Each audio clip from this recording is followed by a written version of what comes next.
ఆర్టీసీలో పెరుగుతున్న అద్దె బస్సులపై కార్మికులు ఆందోళన వ్యక్తం చేస్తున్నారు.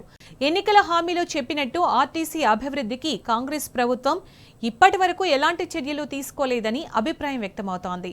సమస్యలకు పరిష్కారం చూపని రాష్ట్ర ప్రభుత్వంపై ఆర్టీసీ జేఏసీ నాయకులు ఆగ్రహం వ్యక్తం చేస్తున్నారు. కాంగ్రెస్ సర్కార్ ఏర్పడి ఏడాది కావస్తున్నా రాష్ట్ర రోడ్డు రవాణా సంస్థలో ఒక్క సమస్యకు కూడా పరిష్కారం చూపలేదు. ఆర్టీసీ ప్రభుత్వంలో విలీనం కాకపోవడంతో ఆర్టీసీ కార్మికుల్లో ఆందోళన నెలకొంది. ఇది చాలదన్నట్లు ఆర్టీసీలో పెరుగుతున్న అద్దె బస్సులపై ఆందోళన వ్యక్తం చేస్తున్నారు. మరోవైపు డ్వాక్రా మహిళలచే బస్సులు కొనుగోలు చేయించాలన్న ప్రతిపాదన తీసుకువచ్చారు. ఇందులో భాగంగా తొలి దశలో 600 మండలాల నుండి 600 బస్సులు ప్రవేశపెట్టి క్రమంగా విస్తరిస్తామని ప్రకటించింది. ఆర్టీసీలో ఇప్పటికే ఉన్న 2000 అద్దె బస్సులకు తోడుగా డ్వాక్రా గ్రూప్ ద్వారా వచ్చే బస్సులు జత కానున్నాయి. దీన్ని బట్టి చూస్తే ఆర్టీసీలో అద్దె బస్సులు పెరగనున్నాయి. ఎలక్ట్రిక్ బస్సుల పేరుతో కార్పొరేట్ కంపెనీలు, ఆర్టీసీలో అద్దె బస్సు ఓనర్స్, డ్వాక్రా గ్రూప్ యజమానులతో మొత్తం ఆర్టీసీలో నిండిపోనుంది.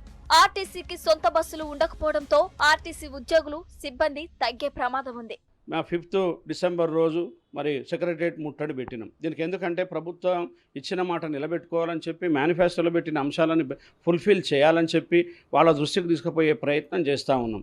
ఇవాళ 11 మాసాలైనా కానీ దీని మీద ప్రభుత్వం స్పందించకపోవడం బాధాకరం. ట్రాన్స్పోర్ట్ మినిస్టర్ మీటింగ్ పెట్టట్లేదు, పిలవట్లేదు. బస్ భవన్కి వస్తే కూడా మమ్మల్ని పిలువలు. అంటే మరి ఇంకా ఆర్టీసీ ఉద్యోగుల మీద మీరు ఇచ్చిన మాట మీద ఎంతవరకు మీకు నమ్మకం ఉందనేది మాకు అర్థమవుతూ ఉంది. లేని పక్షంలో మమ్మల్ని పిలిచి మాట్లాడకుండా అభయం ఇవ్వకపోతే తప్పదు, ముట్టడి తప్పదు.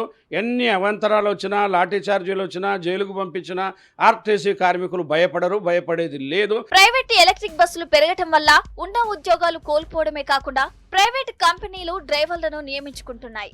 దీంతో ఆర్టీసీ ఉద్యోగుల్లో అభద్రతా భావం పెరిగే అవకాశం ఉందని, ప్రైవేటు బస్సుల్లో పనిచేసే సిబ్బంది శ్రమ, ఆర్థిక దోపిడీకి గురయ్యే అవకాశం ఉందని ఆర్టీసీ కార్మిక సంఘాలు చెబుతున్నాయి.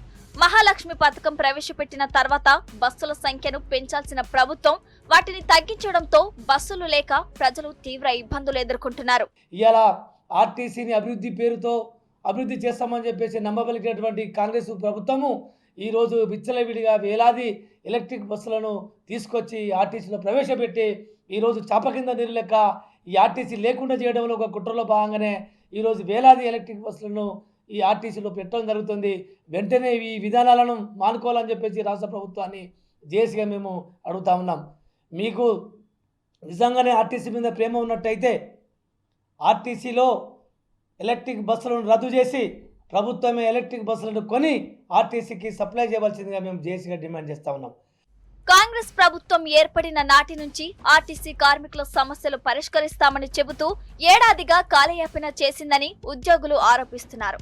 ఒక్క సమస్యకు కూడా పరిష్కారం చూపలేదని విమర్శించారు. తక్షణమే ఆర్టీసీ ఉద్యోగుల సమస్యలను పరిష్కరించాలని ఆర్టీసీ ఉద్యోగులు, సిబ్బంది డిమాండ్ చేస్తున్నారు. అద్దె బస్సులకు స్వస్తి చెప్పి ఆర్టీసీకి సొంత బస్సులకు అవకాశం కల్పించాలని కోరుతున్నారు.